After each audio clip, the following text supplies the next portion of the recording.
Hey everybody, Mark Edward Lewis here from Cinema Sound. Today we're going to be looking at another aspect of music scoring and how to make music for film. Today we're going to be looking at the countermelody and whether or not it's important to put a countermelody in when you've got a big thematic melody going on at the same time. Let's roll.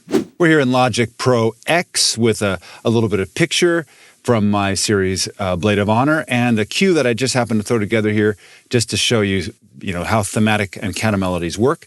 A simple melody in the strings that then goes to the brass. Here's what it sounds like with a little intro for you.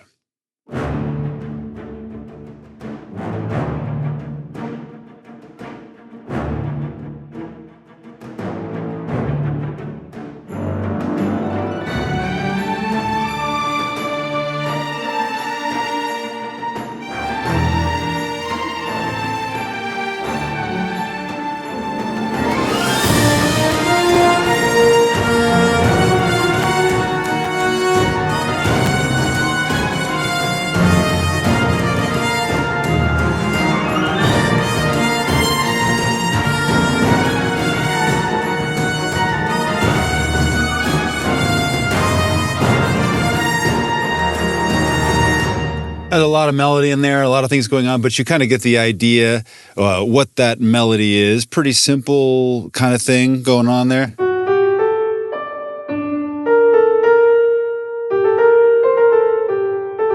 Pretty simple stuff.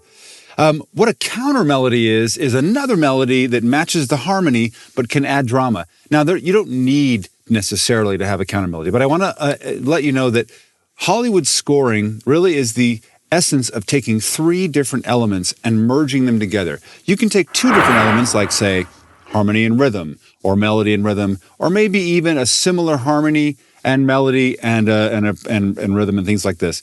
And your brain can kind of sort that out as a listener. But if you can incorporate three distinct things or more, the brain of the listener has a really hard time sorting things out, and it just becomes a beautiful piece of art or an experience that your brain has to accept instead of being able to get busy in its little brain functions of separating things. So whenever we're writing music, and it doesn't have to be orchestra, it can be pop, it can be hip hop, it can be techno,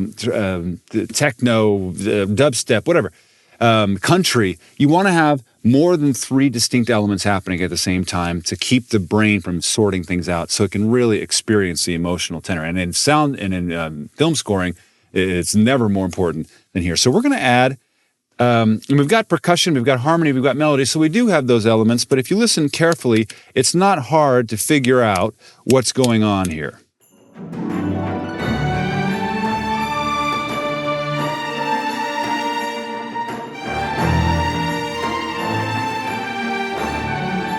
There's some percussion, you've got some, simple harmony banging around in the background and, some harmony.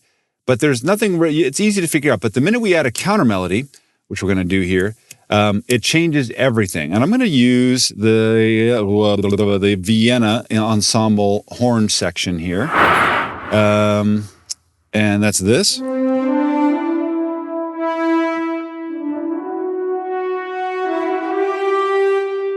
And when you do a countermelody, you never really want it to interfere with the melody. So a lot of times when the melody is making a lot of changes, you want the harmony to kind of stay static until it has a break, and then the harmony will go through. Let's see what we can do here.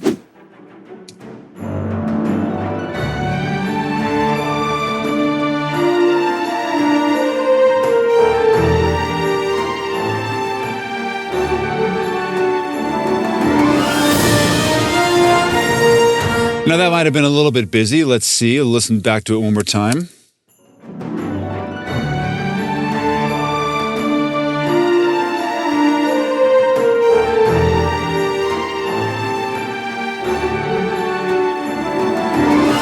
Let's try one that's just a little less busy. 506, the 501st.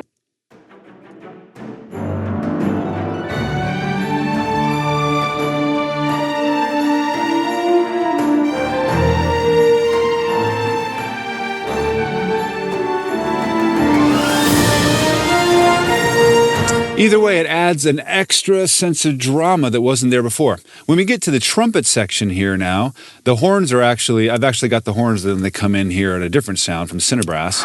They actually play the melody. So they're actually playing with the trombone, so they connect. If you listen to the counter melody that I played, it connects. So they actually make a nice little transition. So, but the strings aren't doing anything.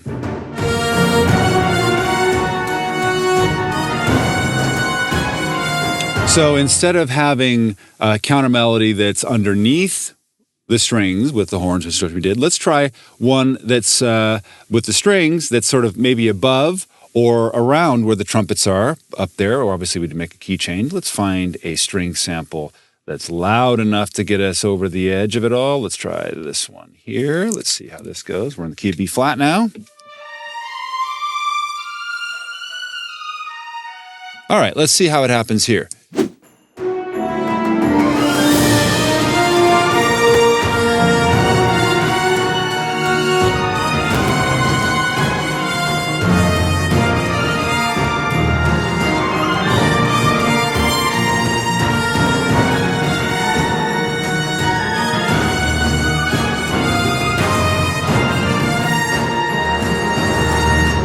All right, so it's, a lot slower than we were doing with the horns.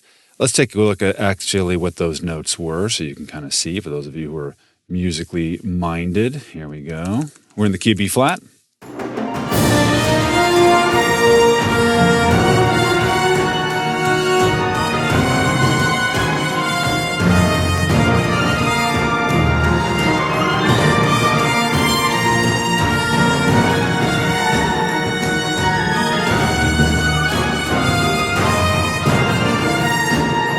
And we can actually do that in octaves if we wanted to, because it's a lot of high frequencies up there. Let's add this to the second violins, and we're going to take them down an octave, and probably all of these guys can get delayed a little bit or made a little bit earlier just because of the attacks of the notes.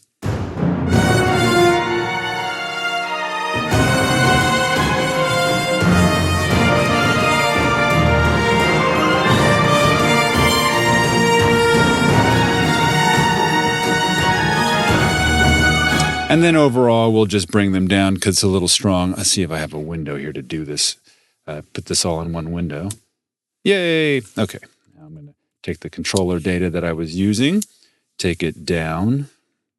Oh, here we go. I want all y'all to come down some in the first, and then I'm going to just recopy this instead of having to make that happen in that track as well. Minus 12, please. 12 semitones. Yes, here we go.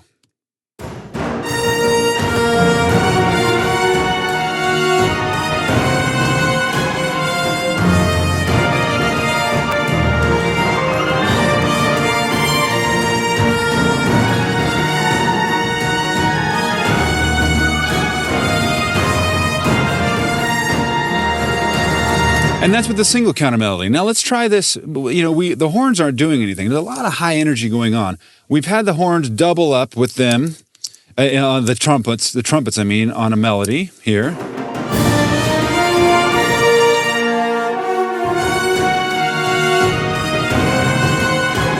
And then they go away. Well, let's add horns as a second counter melody. So we're going to have 3 melodies going on at the same time here.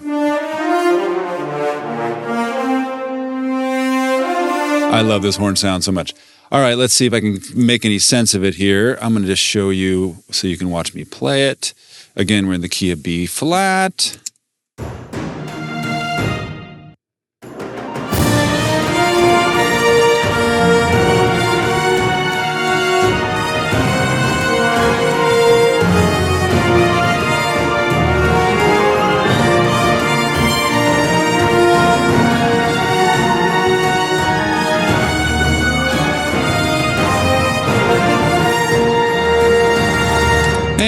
Let's try a little harmony here. I'm going to erase what I just did there.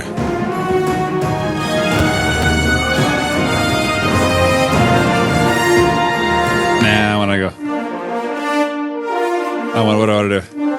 That's what I want to do.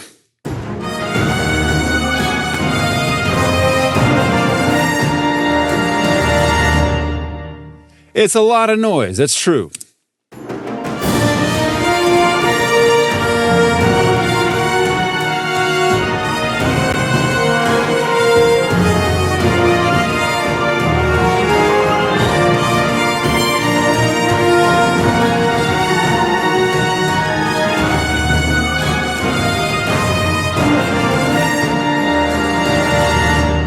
But it's a lot of excitement as well. Now, of course, way too much excitement for this scene of talking heads. And you're like, well, what are the trumpets? I'm missing them. Well, it's true. In a real orchestration, we'd probably do this. Let's bring up the trumpet parts here. I'm going to just do this so we can read along together. Would you like to read with me? Let's read together.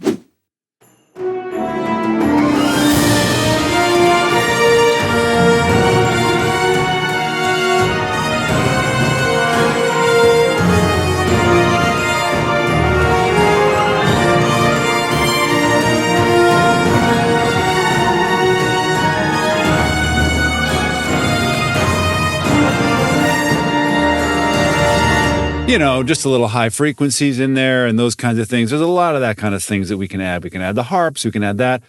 Not to mention we've got a whole battery of woodwinds that we could add over the top of the melody if we really wanted it to go there. But in this case, because we know the melody, we've heard it before, we don't need to make it super loud.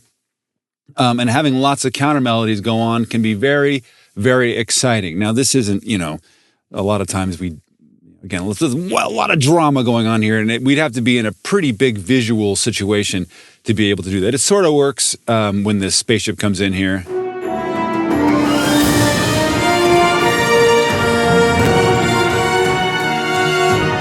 And you'd probably want to bring it down underneath all of this here once the dialogue came in. But I just wanted to show you what it looked like to add a lot of counter melodies in there and see what it sounded like. Hopefully this video has been helpful to you. Definitely take a look at the rest of the videos on our channel and subscribe to this channel if you found any value here. And definitely also come visit us at cinemasound.com, where we have hundreds and hundreds of blog posts, not only about music, but about all aspects of audio for film and development of those kinds. We also have educational products to show you how to use programs like Adobe Audition, how to get great auditions for you if you're an actor, and all those kinds of things. And not to mention, we are the only comprehensive audio source, educational source for comprehensive audio education to take you from, I don't know how to make audio for film, all the way to Hollywood level surround sound deliveries. Do, again, subscribe to this channel. And hopefully we will see you at cinemasound.com. Until then, we'll see you in post. Even if it's for yourself.